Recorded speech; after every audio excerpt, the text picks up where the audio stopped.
नमस्कार. आज आपण 6व्या अध्यायाला सुरुवात करीत आहोत. ओम श्री परमात्मने नमः. अध्याय 6वा, आत्मसंयम योग. कर्मयोग व सांख्ययोग या दोन्हीही साधनांमध्ये उपयोगी असल्याने या 6व्या अध्यायात ध्यानयोगाचे व्यवस्थितपणे वर्णन केलेले आहे. ध्यानयोगात शरीर, इंद्रिये, मन आणि बुद्धी यांचा संयम करण्याची फार गरज असते. शरीर, इंद्रिये, मन व बुद्धी या सर्वांना आत्मा या नावाने ओळखले जाते आणि या अध्यायामध्ये त्यांच्याच संयमाचे विशेष वर्णन केलेले आहे. म्हणून या अध्यायाचे नाव आत्मसंयम योग असे ठेवलेले आहे. आता आपण पहिल्या श्लोकाचा अर्थ जाणून घेऊया. 5व्या अध्यायाच्या प्रारंभी अर्जुनाने सांख्ययोग व कर्मयोग या दोन्हींपैकी कोणते एक साधन माझ्यासाठी निश्चितपणे कल्याणप्रद आहे हे सांगण्याची विनंती भगवंतांना केली होती. त्यावर भगवंतांनी दोन्ही साधने कल्याणप्रद असल्याचे सांगून दोन्हींच्या फलामध्ये समानता असूनही साधनामध्ये सुगमता असल्यामुळे कर्मसन्यासापेक्षा कर्मयोगाच्या श्रेष्ठतेचे प्रतिपादन केले होते.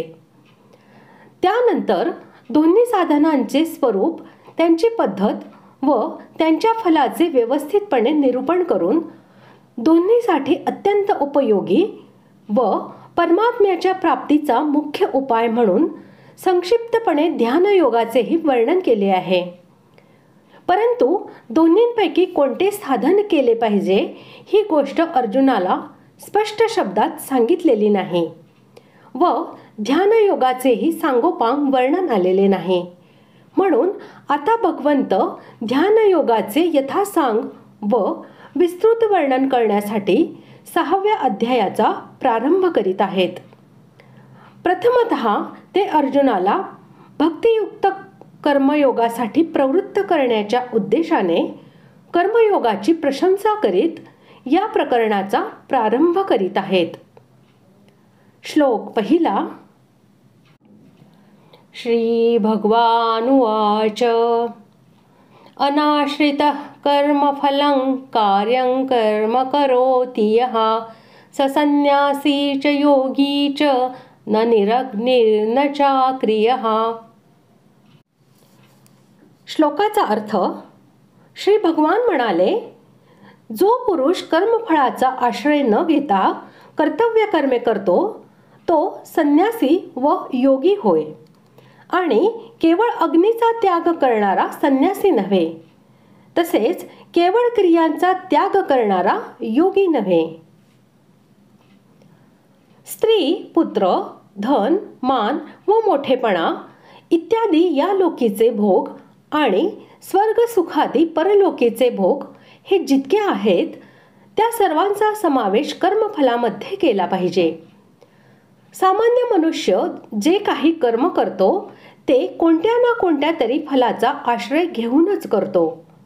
म्हणून त्याची कर्मे त्याला वारंवार जन्ममरणाच्या फेऱ्यामध्ये ढकलतात. म्हणून या लोकीच्या व परलोकीच्या संपूर्ण भोगांना अनित्य, क्षणभंगूर आणि दुःखाचे कारण समजणे, सर्व कर्मांबद्दलची ममता, आसक्ती आणि फलेच्छा यांचा सर्वस्वी त्याग करून टाकणे म्हणजे कर्मफलाच्या आश्रयाचा त्याग करणे होय. आपापल्या वर्णाश्रमाप्रमाणे शास्त्रविहित नित्यनैमित्तिक यज्ञ, दान, तप, शरीर निर्वाह संबंधी व लोकसेवा इत्यादीसाठी केली जाणारी जी शुभ कर्मे आहेत ती सर्व करण्यास योग्य अशी कर्मे होत. ती सर्व यथाविधी व यथायोग्य रीतीने आळस सोडून आपल्या शक्तीप्रमाणे व कर्तव्य बुद्धीने नेहमी उत्साहपूर्वक करीत राहिले पाहिजे. वर उल्लेखिलेला पुरुष संन्यासीही आहे व योगीही आहे. याद्वारे भगवंतांनी असे दाखविले आहे की असा कर्मयोगी पुरुष सर्व संकल्पांचा त्यागी असतो व तो सांख्ययोग आणि कर्मयोग या दोन्ही निष्ठांचे जे अंतिम फळ आहे त्याचे यथार्थ ज्ञान प्राप्त करून घेतो. म्हणून तो संन्यासित्व व योगित्व या दोन्ही गुणांनी युक्त असा मानला जातो. अग्नीचा त्याग करून संन्यास आश्रम ग्रहण करणाऱ्या पुरुषाला निरग्नी असे म्हणतात.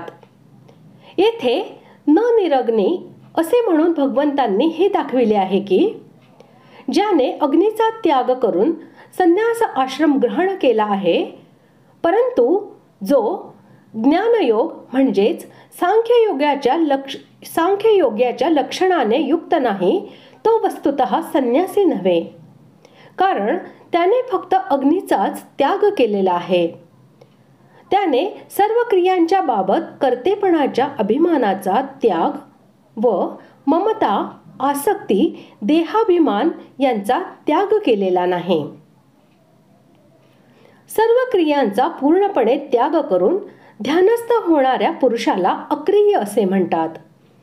येथे नच अक्रिय याच्याद्वारे भगवंतांनी असे दाखविलेले आहे की जो सर्व क्रियांचा त्याग करून ध्यान लावून बसलेला आहे, परंतु ज्याच्या अंतःकरणामध्ये अहंता, ममता, राग, द्वेष, कामना इत्यादी दोष उरलेले आहेत, तोही वास्तविक योगी नव्हे. कारण त्याने फक्त बाह्य क्रियांचाच त्याग केलेला आहे.